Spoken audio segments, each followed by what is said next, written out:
whatever state you hail from, you should be very proud of that state. As I do more and more study into the states' rights issue, the issue of getting rid of DC and standing up 50 independent nations as the new free republic of North America, I see amazing stories. There's absolutely no reason whatsoever that we could not operate and function this way. It is a man behind the curtain, fear-based psychological operation out of DC to make them more relevant than what they really are. We don't need any giant bureaucracy on the East Coast to keep us all in line and doing what we're supposed to do. It's a bunch of horse crap. It really is. There's more diversity here. There's more finance here. There's more natural resource here. And if we could cut them out, we would be far wealthier, far happier. There's no giant boogeyman just waiting offshore ready to come in and sweep through and take everything over. It's just not the case. That's how DC thinks. That's not how we think. Today we're going to talk about Florida in the states' rights. We've talked about Texas. We've talked about California. And they both are very good candidates for standing on their own and being able to do it very quickly. But Florida is one of two states that has in its state seal, which is what you're looking at here, the seals of the states, the words, "In God we trust." Not in DC we trust, not in man we trust, not in government we trust. In God we trust. Now, if I've missed one, please let me know. I would have originally thought there would have been a lot more states that had in their seal, "In God we trust," but Florida and Mississippi are the last two. In the lower right, of course, we have the national seal of Annuit Septis Novus Ordo Seclorum. And for those of you who don't know what that means, I am sure there are going to be no shortage of people in my comment section that can enlighten you on what the all-seeing eye over the pyramid means, and also what the imagery of the eagle and the olive branch, the arrows, and the stars, what all that means. It's very clearly Freemasonry. It's beyond any shadow of any reasonable doubt. And if you want to continue to be ruled by Freemasons, I don't think that's the American spirit. But we're going to talk about Florida today. Now, I know many people, based just on visitor numbers, have been here, have come here. 126 million visitors last year. A state of 30, 40 million people, turning over almost four times its population every year in visitors. It says something for the area, and many come and many stay.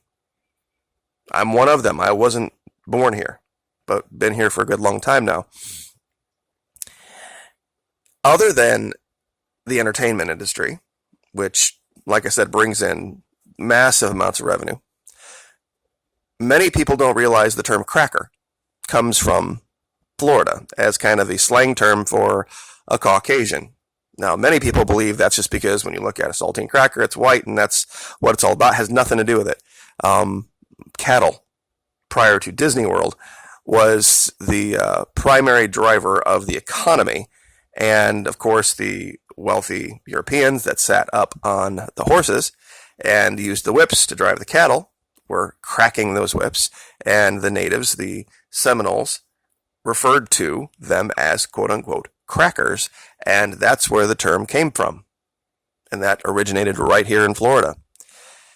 Florida was a Spanish colony. It wasn't part of the Revolution. It was Spanish territory all the way through the Revolution and all the way up until just before the Civil War. Menendez came to St. Augustine in 1535, a full, if I've done my math right, 85 years. Pardon me, 1565, not 1535. So 55 years before Plymouth Rock. The Spanish were set up here and operating. Jacksonville used to be a place called Fort Caroline, and it was a French settlement, and it actually predated St. Augustine The reason it's not the oldest city in the world is because it was abandoned for a long time, and St. Augustine wasn't, but that's local history. The reason Florida could stand up on its own primarily is the military bases. This map right here is just the National Guard locations. I know that would surprise a lot of people. I know also that a lot of people think military, wait a minute, that DC would control them. Not always, especially not the state National Guard. And I'll tell you what, there's a lot more of an independence movement going on in Florida under the radar than there is anywhere else in this country. I sometimes refer to the Florida Maquis instead of just me or I, and people think that I'm talking about myself in the third person. The Florida Maquis is not one person. I am the spokesperson. I am the voice. But there are many more. And if we could stand up this region in a way that could put DC on notice, we could start a cascade effect through this country. I really believe it. I really honestly believe. Another reason, power generation. Of course, a lot of people don't think of solar and wind. They kind of laugh at it after the whole Solyndra mess, but that's what happens when you take a good idea and you give it to DC. They'll turn even the best idea into trash. We don't have a lot of heavy industry in Florida, so with a concerted effort to move towards solar, we could really make a dent. The problem with Florida is you need a car to get everywhere. And so, of course, we would need to be in coordination with Louisiana and Texas for refined products. That would be a necessity. I don't think that would be a problem because we could provide Louisiana and Texas things they don't have and vice versa. It would be an area, a region of this country that might stand up as a little bit of a different paradigm. Instead of the current lines of states being what they are, they might morph. Because I could very well see just this end of the panhandle here being extended over to the eastern border of Louisiana. And we would, of course, recompense Alabama and Mississippi accordingly. We wouldn't just expropriate it without there being proper financial consideration given. But with this area all being controlled at a state level, the mouth of the Mississippi River, all through Texas, I tell you what, Texas, Louisiana, this region, Florida gets together, it could set the standard for what the new paradigm would be, probably second only to the West Coast, California, Oregon, and Washington. If we could all get on the same sheet of music, we would need basically 6 states. These 3 states and maybe these 3, 4, 5 states over here to get on the states' rights bandwagon seriously, and we could put DC in a vice grip for the amount of revenue that would be controlled. We keep that revenue here in the states, you would be far, far wealthier, far happier, far better off.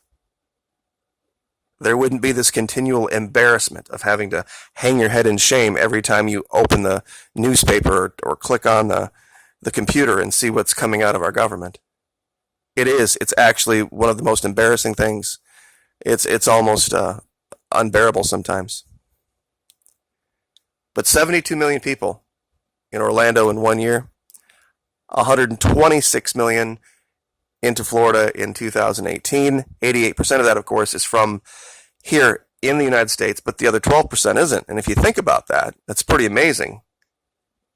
15, 16 million people coming from abroad every single year to visit the state of Florida and the region.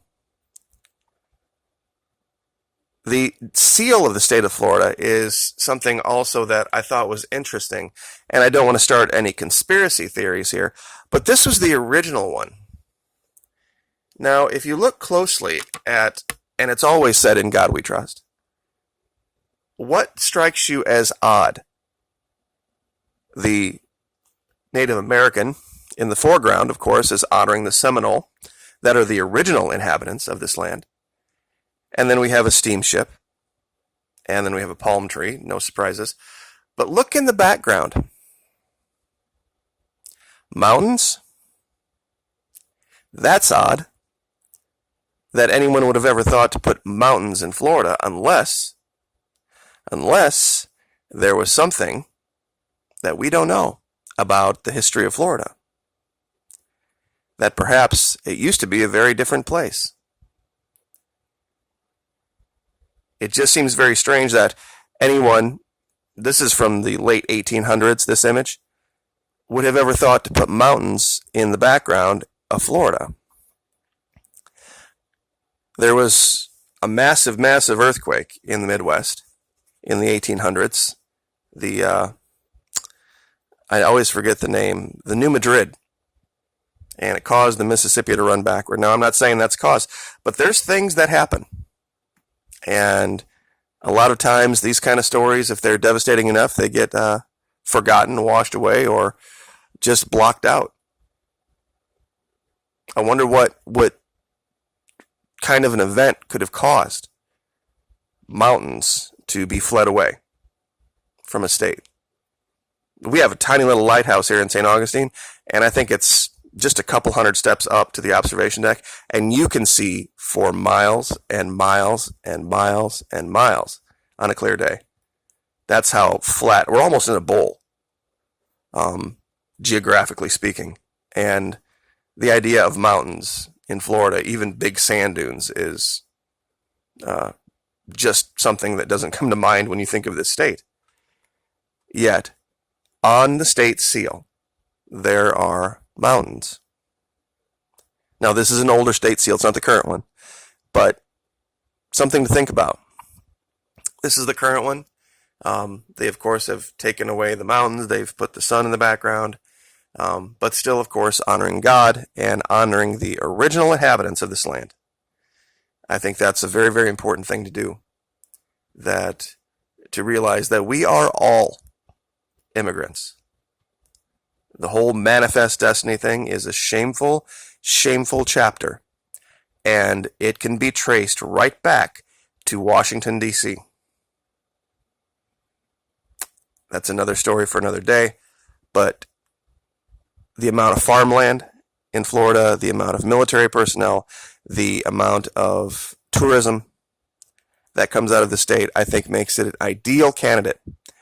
And strategically, I don't think you find a more apt state to stand up on its own and rule itself.